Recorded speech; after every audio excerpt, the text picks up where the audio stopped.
Welcome back. PV Narasimha Rao Nehru కుటుంబానికి అత్యంత విధేయుడు. కానీ ఆయన్ని మాత్రం కాంగ్రెస్ పార్టీ తృణీకరిస్తూ వచ్చింది. ఆఖరికి ఆయన అంత్యక్రియలు కూడా ఢిల్లీలో జరగకుండా పావులు కదిపారు అన్న విమర్శలు వినిపించాయి. కానీ ఈ విమర్శల్లో వాస్తవమెంతో ఎవరికీ తెలియదు.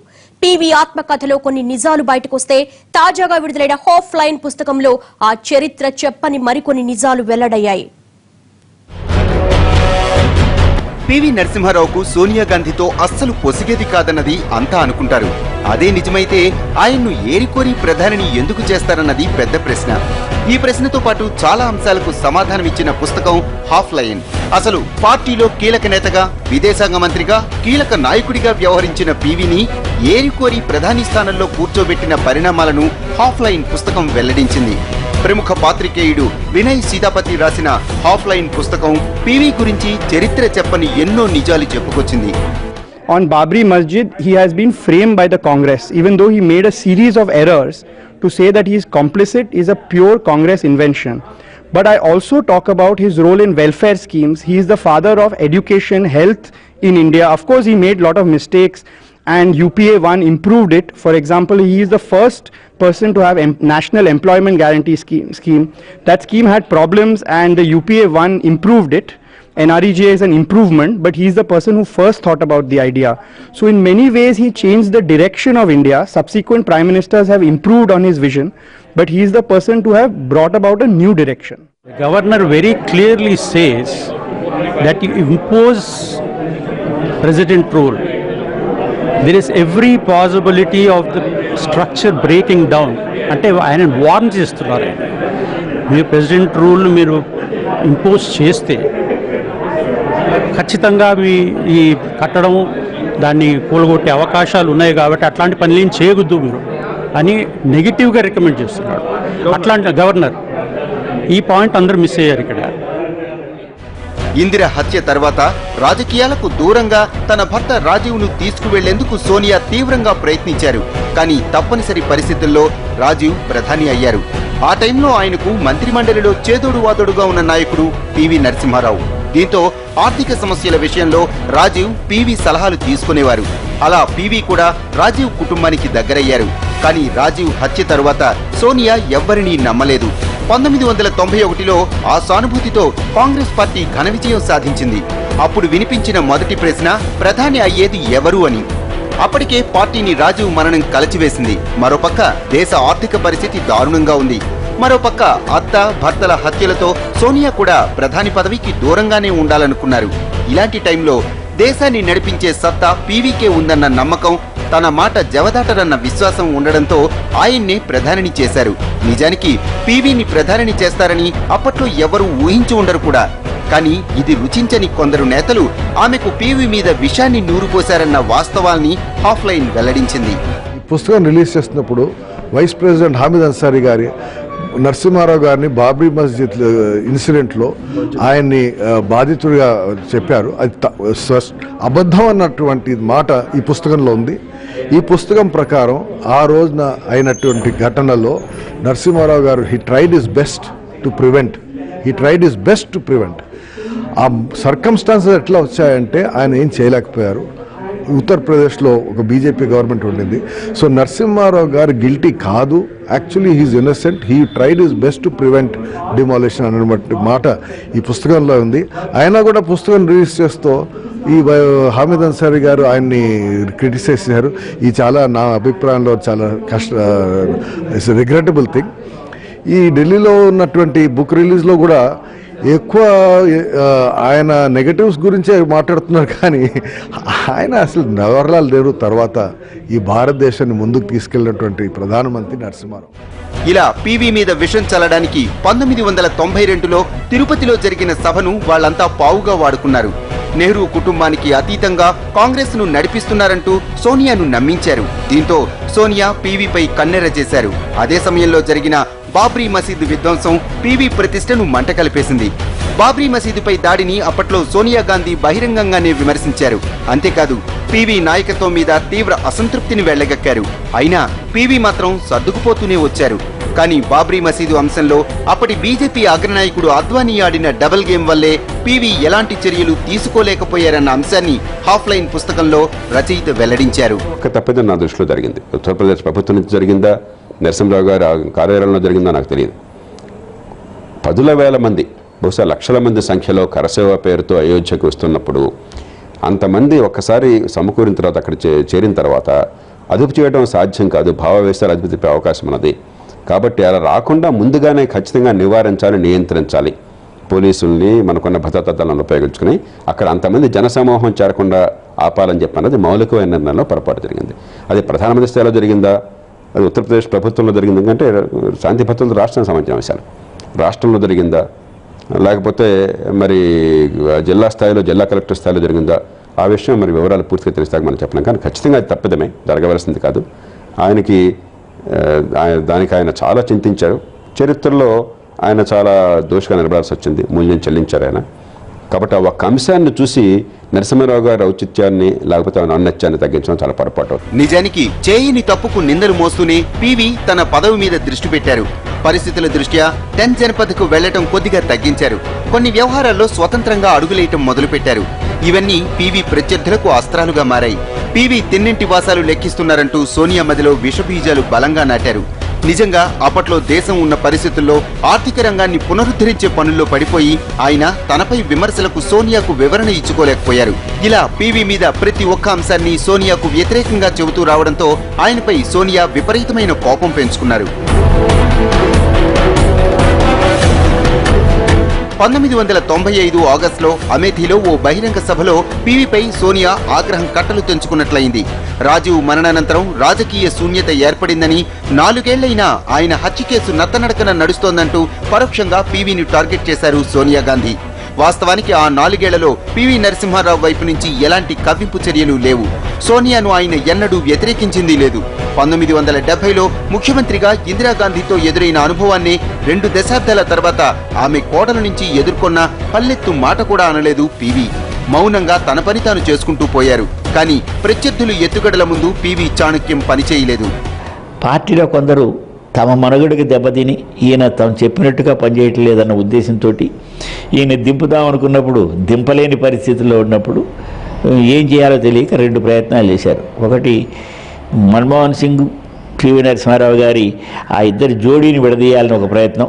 రెండోది, అది కూడా ఫలించినప్పుడు వాళ్ళు చేసిన ప్రయత్నం ఏంటంటే, నెహ్రూ గాంధీ ఫ్యామిలీకి చాలామంది కాంగ్రెస్లో లాయలిస్టులు ఉన్నారు కాబట్టి ఆ ఫ్యామిలీకి ఈయన కనుక దూరం చేసినట్టయితే ఆ ఫ్యామిలీ వాళ్ళ సపోర్ట్ తోటి ఈయన్ని పదవి నుంచి దింపాలన్న ఉద్దేశం. దానికి ఈయన ఎప్పుడు వాళ్ళకి మొదటి నుంచి విధేయుడిగానే ఉన్నాడు, తర్వాత కూడా విధేయుడిగానే ఉన్నాడు. కానీ అక్కడ అర్జున్ సింగ్ లాంటి వాళ్ళు కొంతమంది రోజు వెళ్ళి అయ్యా మీకు ఇవ్వాల్సిన గౌరవం ఇవ్వట్లేదు అది ఇదని కొన్ని ప్రయత్నాలు చేసి దూరం చేయడానికి ప్రయత్నం చేశారు.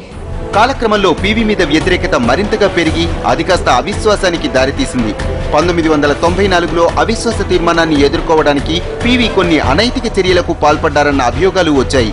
పీవీ ఎంత చేసినా పదవి నుంచి తప్పుకోక తప్పింది కాదు. అయినా సరే పీవీ మాత్రం పార్టీని వీడలేదు. ఎన్ని అవమానాలు ఎదురైనా పార్టీ కోసమే సేవ చేశారు. కానీ 1996లో పీవీ నాయకత్వంలో కాంగ్రెస్ ఘోర పరాజయం పాలైంది. ఆపై 1998లో సోనియా గాంధీ కాంగ్రెస్ పార్టీ అధ్యక్ష బాధ్యతలు చేపట్టారు. ఇది మరింతగా పీవీ వ్యతిరేక వర్గీయులకు బలం పెంచింది. 1999 ఎన్నికల్లో పీవీకి టికెట్ కూడా ఇవ్వకపోవడంతో పార్టీలో ఆయన పరిస్థితి ఏమిటో ఆయనకు అర్థమైపోయింది. ఇంత జరిగినా పీవీ మాత్రం పార్టీని కానీ సోనియా గాంధీని కానీ పన్నెత్తు మాట అనలేదు. ఇది ఆయన విజ్ఞతకు, సంస్కారానికి నిదర్శనం. ఆయన పార్టీ కోసం ఎంత చేసినా పార్టీ అధినాయకత్వం మాత్రం ఆయన్ను తృణీకరిస్తూనే వచ్చింది. ఎవరు ఎన్ని కుట్రలు పన్నినా, ఎవరెలా తృణీకరించినా పీవీ పదవిలో ఉన్న 4 ఏళ్లలో ఆయన రాజకీయ వ్యూహాలు, ఆర్థిక నిర్ణయాలు, విదేశాంగ విధానాలే దేశాన్ని నిలబెట్టాయి.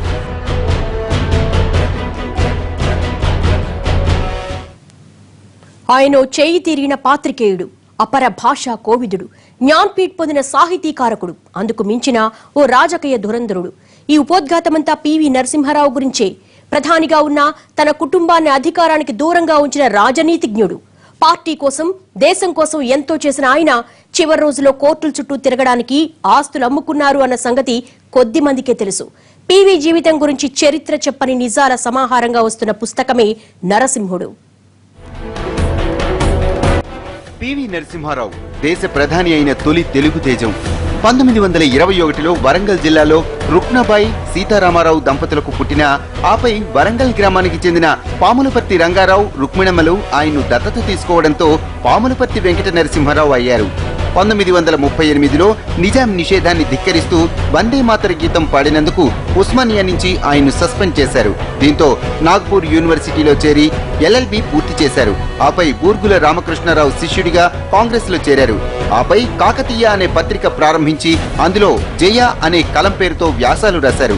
17కు పైగా భాషల్లో ప్రావీణ్యం సంపాదించారు.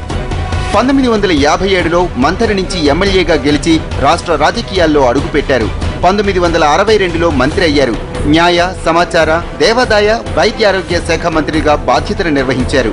పివి తనకంటూ ఓ వర్గం లేకపోయినా కేవలం ప్రతిభ, నిబద్ధతతోనే నెగ్గుకొచ్చారు.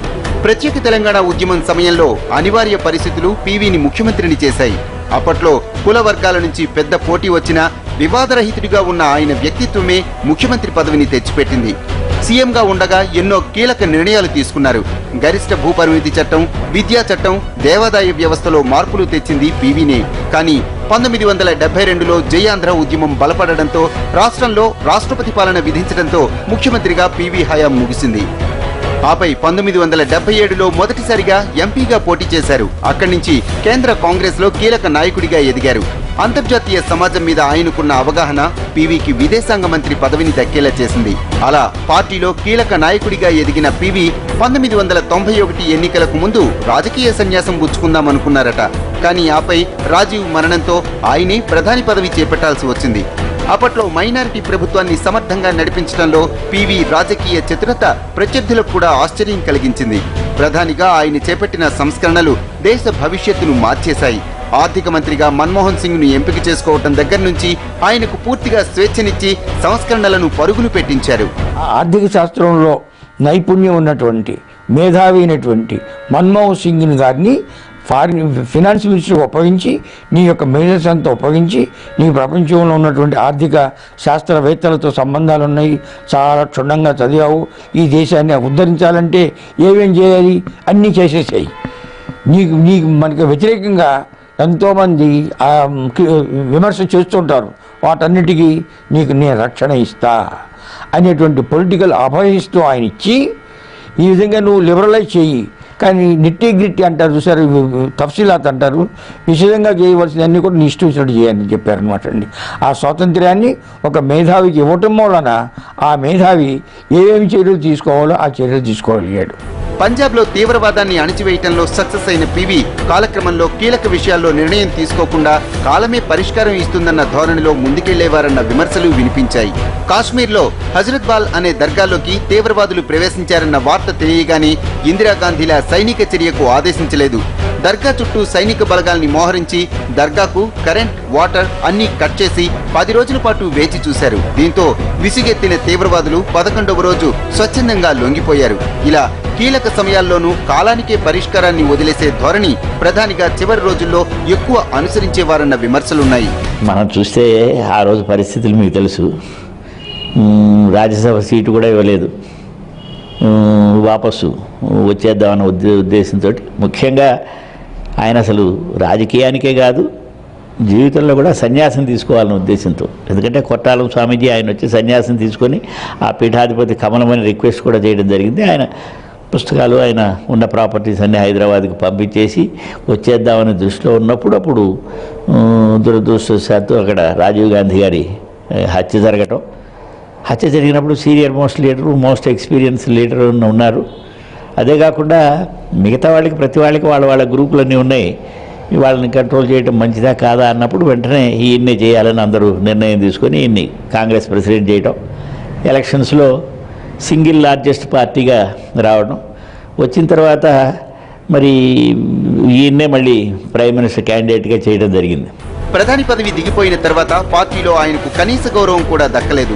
1999 ఎన్నికల్లో ఆయనకు పార్టీ టికెట్ కూడా ఇవ్వలేదు. ఆయన అనారోగ్యంతో మంచం పాలైతే పలకరించడానికైనా ఏ ఒక్క నాయకుడు ధైర్యం చేయలేదు. ఎందుకంటే ఆయన దగ్గరకు వెళితే సోనియా ఆగ్రహానికి గురి కావాల్సి వస్తుందని వాళ్ల భయం.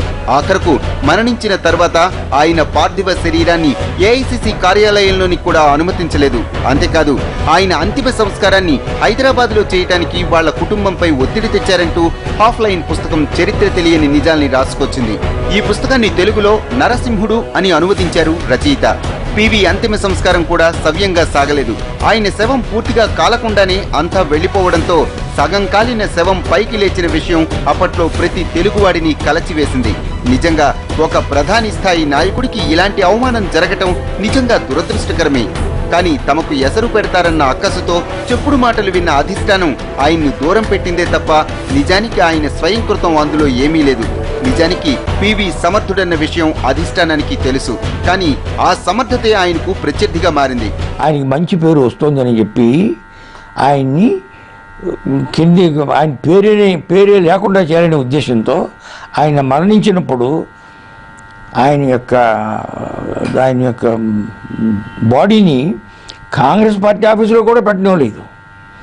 దాంతో అదివరకు ప్రధానమంత్రులుగా ఉన్నవాడు కేవలం 6 నెలలు చరణ్ సింగ్ను కూడా యమునా నది ఒడ్డున దాన్ని అంత్యక్రియలు అన్నీ జరిపేవన్నీ చేశారు. కానీ పివి నరసింహారావు గారికి ఢిల్లీలో ఉండటానికి కూడా లేకుండా చేసి హైదరాబాద్ పంపించేశాడు. ఏంటంటే ఆయన మేధావి, ఆయన కనుక ప్రపంచం గుర్తించినట్టయితే, భారతదేశం గౌరవించినట్టయితే నెహ్రూ కుటుంబం మరిచిపోబడుతుంది. ప్రజలు నెహ్రూ కుటుంబాన్ని మర్చిపోతారు అనే ఉద్దేశంతో వారి పేరుని, వారు చేసిన ఘనకార్యాల్ని బయటికి రానియకుండా అణగదొక్కి పారేసేశారు నెహ్రూ కుటుంబం. కాంగ్రెస్ పార్టీ ఆయన వాడుకుంది. ఆయన కూడా కాంగ్రెస్ వేదికగానే ప్రధాని అయ్యారు. కానీ ఇవి కాకుండా చరిత్రకు తెలియని నిజాలు ఎన్నో ఆయన జీవితంలో మరుగున పడిపోయాయి. పార్టీకి దూరమయ్యాక ఆయన మీద ఉన్న కేసుల విచారణలకు కోర్టుల చుట్టూ తిరగడానికి ఆస్తులన్నీ అమ్ముకోవాల్సి వచ్చింది. ఆఖరికి తన రాజకీయ వారసత్వాన్ని కూడా బిడ్డలకు అందించలేకపోయారు. ఇలా పివి గురించి చరిత్రకు తెలియని ఎన్నో నిజాల్ని నరసింహుడు పుస్తకం ఆవిష్కరించబోతోంది. ఇది వాళ్ళ స్టోరీ బోర్డ్. మరో అంశంతో మళ్ళీ కలుద్దాం. నమస్తే.